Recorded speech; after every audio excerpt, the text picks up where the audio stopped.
Hi, and welcome to another episode of Real Estate with Howard Drukarsh. For those that don't know me, I'm one of the co-founders, along with Arthur Bartram and Ron Petticord, of the largest independent real estate brokerage in Canada with over 5,400 agents. I've also been a member of the Toronto Regional Real Estate Board of Directors, the Real Estate Council of Ontario Board of Directors, and I sit on the board of the company I co-founded. If you'd like to learn more about me, we have the first episode called Intro, and you can find about my journey, the ups and downs, until I ended up where I am today. We'll be interviewing guests, but not a typical real estate show. We'll be interviewing real estate agents, brokers, salespeople, developers, builders, people who market pre-construction, people who sell pre-construction, lawyers, finance people, media people, and some people who aren't necessarily in the real estate sphere, but they're just fascinating guests, much like the guests that we are going to have on today. They're fascinating because they've all been able to overcome rejection, roadblocks, failure. They found a way to be successful in a trajectory that wasn't straight up, but all of the guests have found a way to do that. And I think our audience loves to see and hear those stories. So that's that part of why we do this. My own background is I was a real estate agent for 20 years before starting the company. And then as we grew, I would manage different offices as we opened the offices. And for a few years, I was also broker of record and president.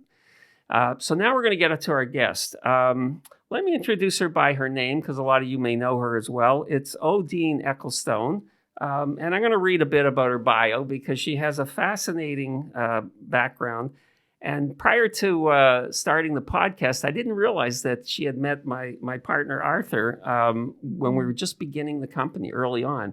So this is kind of a renewal of meeting someone from those days. Odeen is co-founder and broker of record of Wiltshire Eccleston Realty. She's also the president and co-founder of Wiltshire Homes WE Developments. It's an award-winning custom home and building development company, and she builds homes across the GTA. She's also, which is where you may know her from, the co-host of HGTV's Hot Market. She's written and published books on self-empowerment for young girls, and perhaps most importantly, she's the proud mom to Cashton. How did I do, Odeen? You did great. You Okay. did absolutely amazing, Okay. Howard. Wonderful to be here with you today and to see you and apparently to meet you for the first time, even though I feel like I've met you many times for some reason. I guess you know why? Because when I was with Right at Home Realty, I would see all of your emails and all of the updates. So I feel like I know you very well. And that kind of same for me. I feel like I know you because I looked at HGTV and I saw some of the programs you've done. And it was such a coincidence. We connected, one of the agents set up a group chat that was Johnny Wu. Mm-hmm. And I remember Yeah. I hired Johnny. I remember he was one of the ones that I thought was, kind of a lot of energy. And he's certainly put that into his career at the company. And now we get a chance to talk about you. So let me start. There's kind of a range of things that are interesting for our guests. And one of them is the background of the people that we have on our podcast. You're very entrepreneurial. Did anyone in your family, mother, father, brother, sister, were they entrepreneurial? Yeah. So both of my parents definitely have some entrepreneurial spirit, but my dad is an entrepreneur through and through. Mm-hmm. In fact, he was awarded like an entrepreneurial award by like the city of Toronto before I was born when he was like 18 years old or something like that. So I've grown up seeing him try and fail and try again at different, sort of businesses. He has a very successful chain of small, like West Indian, grocery stores, currently called Better Bargain. And, so I grew up seeing him also invest a lot of his hard earned money in real estate. The first property I bought was with my dad when I was around 18 years old, and just going through the process of purchasing an investment property with him. And then there's my mother, who is also, she's been a landlord for as long as I can remember, of, multiple properties. So it was kind of organic, me obtaining my real estate license quite early. That really plays into, I think, why it must have felt normal for you to be an entrepreneur. People who've never, I think, had families that are doing that are always concerned about the risk. When you're an entrepreneur, there's the risk reward equation. What's your how do you respond to risk? Like, how does that feel? Obviously, you've started a building company. You do custom homes. You're a broker of a company. You write books. What about risk in your business side? How does that handle, or how do you handle that? So I like to say that I'm a risk taker, but I'm certainly a calculated risk taker. Mm-hmm. So most of the risks that I take from beginning to now, I've sort of run the numbers and um, run sort of just the mathematics through and through of like worst case scenarios, best case scenarios, and in betweens of where on average they could land. But definitely, I think that I do have the stomach more that a lot of, as you said, like being an entrepreneur does take a lot of risk and it doesn't always bring a reward. So I think you have to have that grit and that stomach to withstand when sometimes the when it doesn't turn out as great as often as it can. But also you have to be calculating, I'd say. Yeah, I don't think risk. Let's take a shot at it. Is the way to do business. It is about matrix, about looking at what are the worst things that can happen, right? And then look at what are the best things, and then just. I mean, I'm a big believer in the intuitiveness. If you follow your gut feeling, generally speaking, it's a really good guide, right? Oh my gosh, I couldn't agree with you more, Howard. It's I think that's been like a story of my life, even before my career, is following where my spirit is kind of leading. And also, so as you said, intuition and also passion. So that passion, I think, and like it sounds a little cliche, but where the joy is usually in the direction that's been helping to lead me anyway into good results. I always think that passion, enthusiasm, and hard work are the real the pillars of success. For all the time that I was active in the company, it was just like it wasn't like work. It was something I was passionate about. It was exciting to have started an idea that actually worked out, just like you. You've done the same thing, and I think all entrepreneurs relate to that because we've taken these risks that other people haven't. And then when it's successful, the success is really the biggest reward. In your case as well, you look at what you've achieved, right? And you go, wow, I made it work. And I always appreciate these stories because we're always dealing with people like yourself who've had to overcome a lot of challenges. It's not an easy road. And I was listening to a podcast, I think it was Gary Vee, and he said, if you want to be an entrepreneur, you've got to like problems. Yes, that makes sense, and that aligns with I think a personality characteristic that I have as well of being solution oriented. Yes. So when faced with the issues and the problems, automatically my brain just switches to, okay, well, let's, after sort of we're not going to dwell for more time than we need to on what the issue is. What's the solution, and how can we orient ourselves to the solution? So yeah, I agree with Gary Vee there for sure. And it's clear that you've been able to do it in all the different initiatives you've got. One of the things about this is more as an agent question, but it works in business anywhere. How important has royalty been? Excuse me, royalty. I sound like Mr. Wonderful. How important has loyalty been in your career? Loyalty has been very important, and which is why. And I mean, hey, there are lots of agents that end up switching from brokerage to brokerage to brokerage, but really, when I was with Red at Home for like I think 9 years, and I felt extremely loyal to that company because it opened so many doors for me, and the staff and the support was amazing. So it was hard for me to send in that resignation letter. Honestly, Howard, it was really hard, and so I think that is a part of like the loyalty in me, and then even just in building relationships with my partners in business. Without loyalty, oh my goodness, of course, a lot of things, of course, that are important components to our business are documented and are lawyered. But a lot of it at least in the beginning, are very much within handshakes, right? Handshake type of deals and businesses and agreements. So with that said, I think building a reputation of loyalty and practicing that, it helps to build just great partnerships. It's interesting. I'm listening to you from a perspective that I had when I was at the company, when I was active in the company. I would hire new people and I would hire people transferring. And the new people, a little bit intuitive, I think. If I met you and you were coming in as a new agent, what would impress me is your enthusiasm and the energy you brought to wanting to be an agent. And I looked at people like you going, well, I'd hire this person. So that was kind of my decision.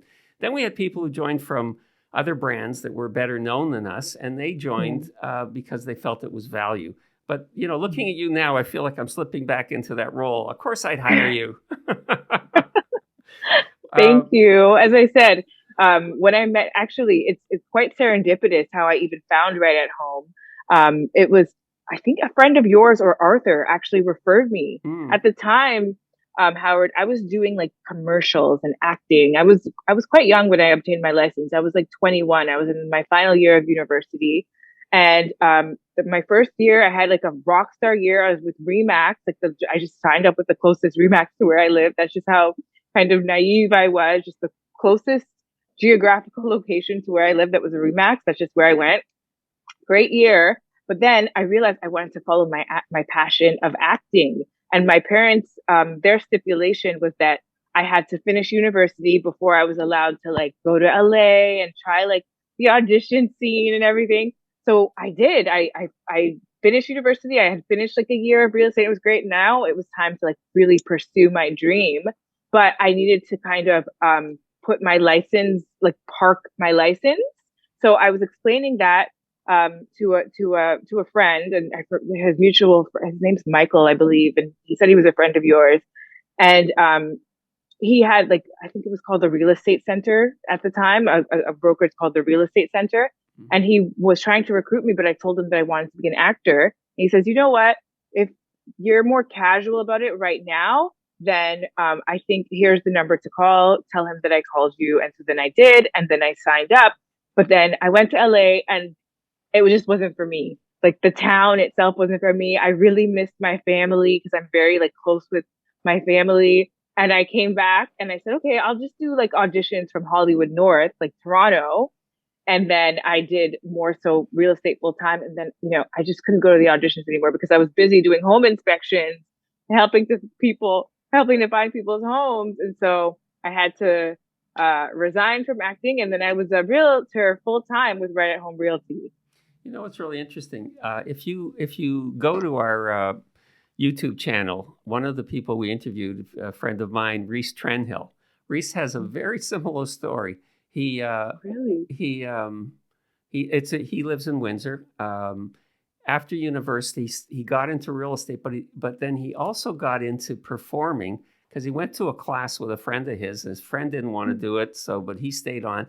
And so he has a career. I don't remember all the things he's done in real estate, in performing. But listen to his podcast because he had the same issue, a little different than you. I remember we met in a course. We were sitting beside each other, and we just really got along well. We kept in touch. And one of the things he found, which is different than you because you also have the building, he found that people really recognized him as the performer. And he was having a hard time getting them to recognize him as the real estate agent. So he came up with a hashtag, Reese also sells, or Reese still sells homes, something like that. But the parallel in careers is similar. Passion for being a performer because it's just fun, and passion for real estate because it's a different kind of fun. Yes. I will definitely check that out. And you can give him a call. See, I suggest that maybe there's some business. You know what? There could be business. He does commercial real estate, large portion in Windsor. Okay, All yeah, right. I will definitely take a look. Okay, Yeah, see, and learn more. it's already been worth coming on the podcast. All right, here's something else. You've been really successful, but along the way, is there anything that you have regrets about? Like you go, we should have done or shouldn't? You know, my partner Lamont and I, we started out flipping homes. Hold on. Oh, There we I'm go. not sure if it. Okay. We're back. Yeah, my partner Lamont and I, we started out flipping properties back in I think around 2010 or 11. And at the time we were just sort of learning the trade of renovations and building before we, jumped deep into building. We wanted to learn more of just about renovation and construction in general. So we flipped all these houses. And in retrospect, I'm like, darn it, to make like, I don't know, especially in the beginning, we were probably making per house like $25,000, which is, was a victory for us at the time. Especially we were quite young and we were just learning. It was like we call it our kindergarten phase. But if we had tried to hold on to even a couple of those properties, just seeing like where the trajectory of the market went, oh my goodness, we would just be that much better off if we had held on to even half of them. So I'd say that was a regret that we weren't, holding as many properties as we were flipping, or at least a bit more of a balance. You know what? I can certainly identify. I got licensed in '84, became a broker in '86, and I think about if I had just bought 2 bungalows and had never worked in real estate, I would have made more money. So Right? right. So, but that's hindsight. So you can't really Exactly. you can't invest in hindsight. Yeah. You are very successful in real estate. If a new agent came to you and wanted your advice, what kind of advice would you give a new person about getting into the business? I mean, we're in an epidemic right now, but it's going to clear up. So let's say it's cleared up. What would you say? Yeah, I'd say that number one is integrity, right? So I think I don't think is integrity one of our fiduciary duties. I'm not even sure. Yes, it is. It is one of our fiduciary duties in terms of like with RICO, I believe. But just in general, integrity goes such a long way. Like just whatever you say you're going to do it, right? And yeah, I think because your reputation is going to continue to precede you. Like I have not done too much advertising. It's been a lot of word of mouth, and I think that's the case for most successful realtors and real estate professionals. It's word of mouth. So really, every deal, give it your all. And I like to make, not always easy, but I like to make each client feel like they're my only client at the time. So hard, but just the level of attention. It doesn't matter if they're buying like, something for $250,000 or $8 million. It's just you make them feel like the most important client on your roster. And I think that goes a long way, like just treating the way you're treating people and always just having integrity. It's interesting when I talk to people about a real estate career. This is basically what you're saying. The goal in a real estate career is a referral business, right? Where people are calling you because someone suggested that they either buy or sell with you, and it couldn't be more fun when that happens. I mean, right? It's because it's an honor. An honor. That's actually a better way to describe it. And you just keep doing good work for people, and you just get referrals, and it's a lot of fun when the business is coming to you, right? Yeah. What about challenges? Let's call it the biggest challenge you had to overcome. What would that have been? This is some good advice that I got like from a friend of mine. It's like when you don't get the listing, because that did happen towards the beginning, and hey, I'm sure it still happens now, right? Where people are, as they should, interviewing many agents, many brokerages, and then you don't get the deal. I think a challenge for me towards the beginning was taking it a little bit personally. Now I've learned in life and in business, try your best not to take anything personally. It frees you so much when you really get into the habit of not taking anything personally. So that was definitely a challenge at the beginning that I'm proud to say that I believe I've overcome. I also think that comes from being successful because you have a track record. And, it's not, I remember same thing in the early days. It's like you had to get the listing. It's all new. You Yeah. need, because then Yeah. you're not in the business to get a listing, basically. So, Right. and just like you work really hard. The ultimate goal is a referral, so you do what you can. And I'm sure you've done a lot of things that don't come under normal real estate, like Right. getting people's houses ready and Oh holding my hands gosh. and all of those things. But All the little tedious bits of business up to this day.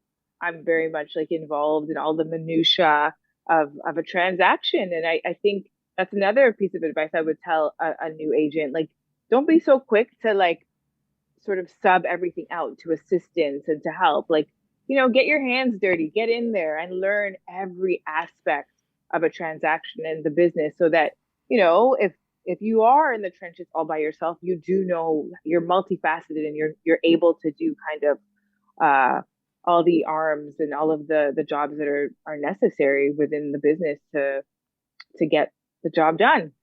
yeah, I think there is no shortcut. You have Yeah. to do all the boring things and all the Right. tedious things, because Yeah. those are the things where you learn the business. I mean, watching doesn't, Exactly. you don't learn it by watching someone else. You That's you got right. to get in there and do Yeah. it yourself. Yeah. And obviously you do that well. I want to ask you about the two business entities that you're involved in. Hmm. So let's start with the home building business. How did that come about? Hmm. Yeah. So when I was around 22 and he was 21, again, it was like the first year I think that I had my license, or maybe the second year. I got a call from this young man, and it was my partner Lamont. And at the time, he just asked me to do a home evaluation of this home, and we just really hit it off. And actually, we started dating at the time, and then yeah, and then we broke up. But then we said, let's just do business together. So I had an investment property, and then the house that I did a home evaluation for him was one of his investment properties, and I sold that house and I sold one of my investment properties and we started flipping houses. So we were very young. We didn't know much of what we were doing, but we said, okay, let's just start small. We started with like a house that we found, like a semi or a link that was like, I don't know, back then, like 240,000.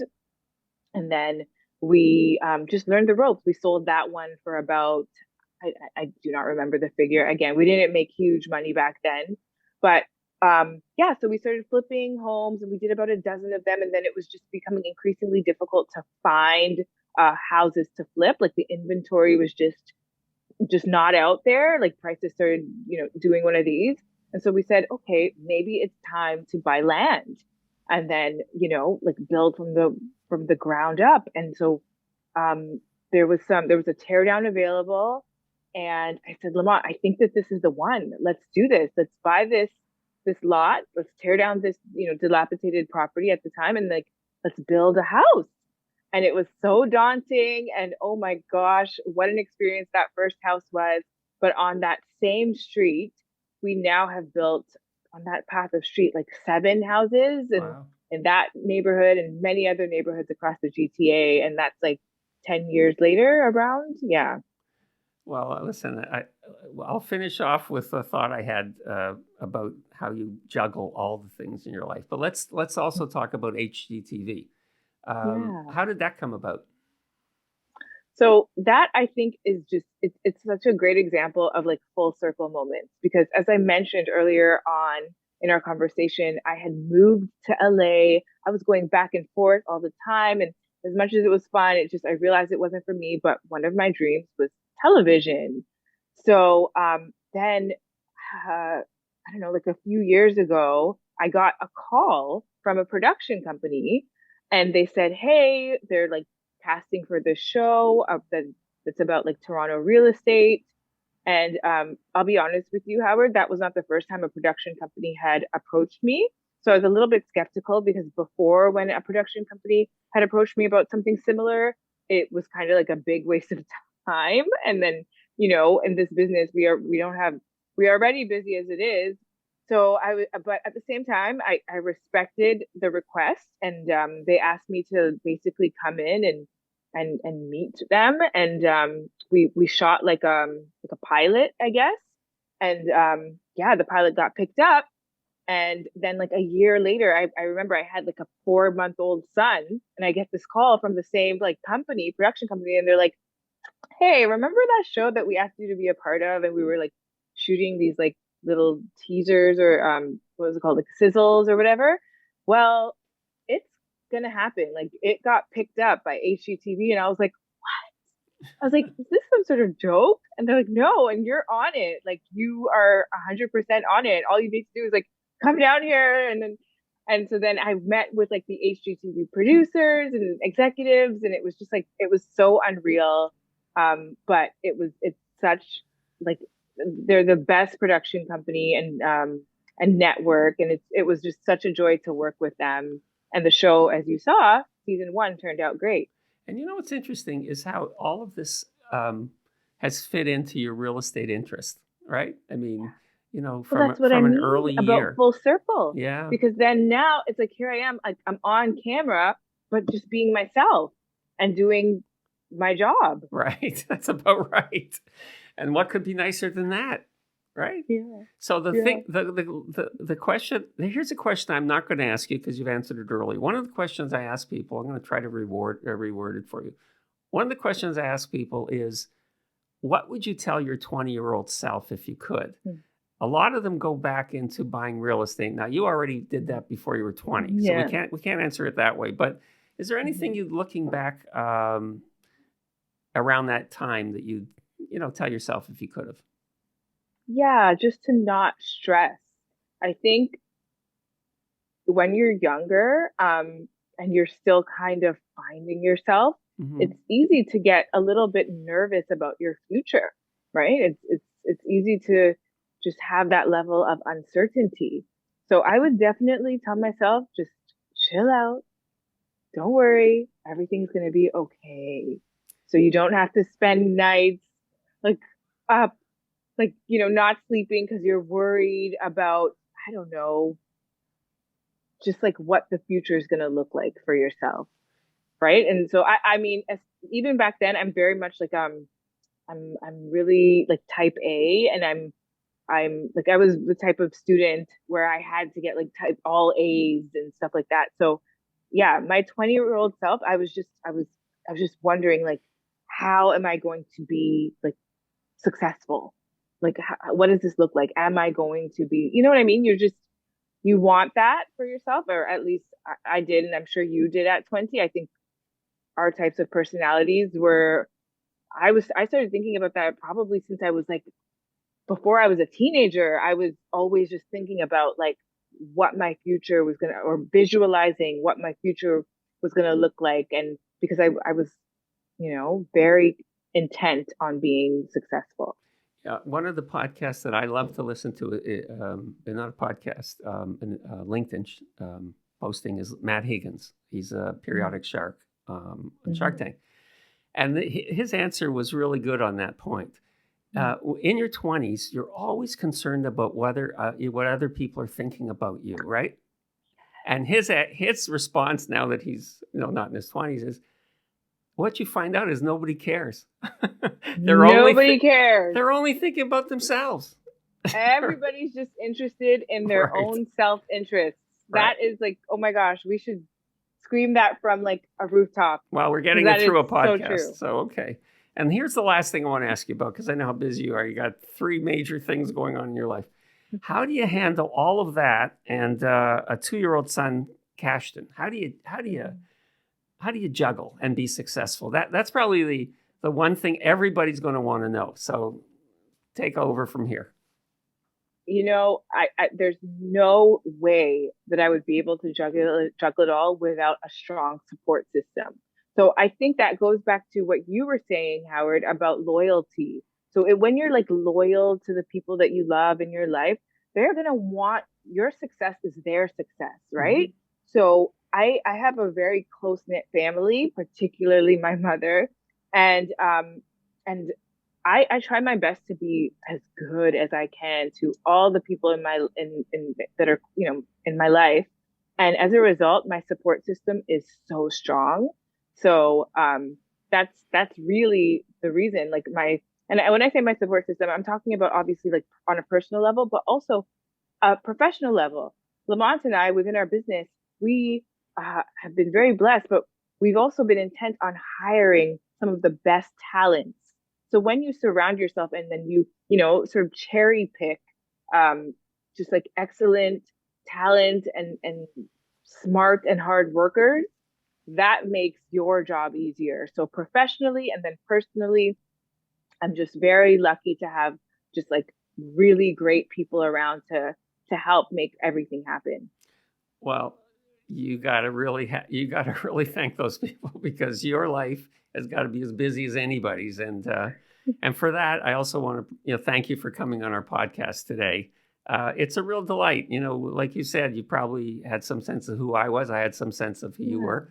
And I'd love to invite you to come back again sometime in the future. I would love to. This conversation has been such a blast, so fun, Great. just so smooth and easy. I wish it could go on for longer. I wish it could, but you'll lose a listing. You won't build a house. Your kid will be crying. So we don't want to do any of those things. So, Odeen, thank you so much for coming on our podcast, and we'll get back in touch with you again in the future, okay? Indeed. Have a wonderful day. You too. Thanks a lot. Okay. Bye-bye. Thank you. Thanks. Bye. Bye. We'd like to thank Odeen Eccleston, and we'd like to thank you for joining us today. And if you enjoyed our podcast, please like, comment, and subscribe, and tell your friends. We'd really like to hear from you. You can find us on all the major podcast networks and on our own YouTube channel. And if you'd like to contact us, you can reach us directly by email at info@rewithhd.com, or you can get to us on our website, rewithhd.com. Thank you for joining us, and we'll see you next time.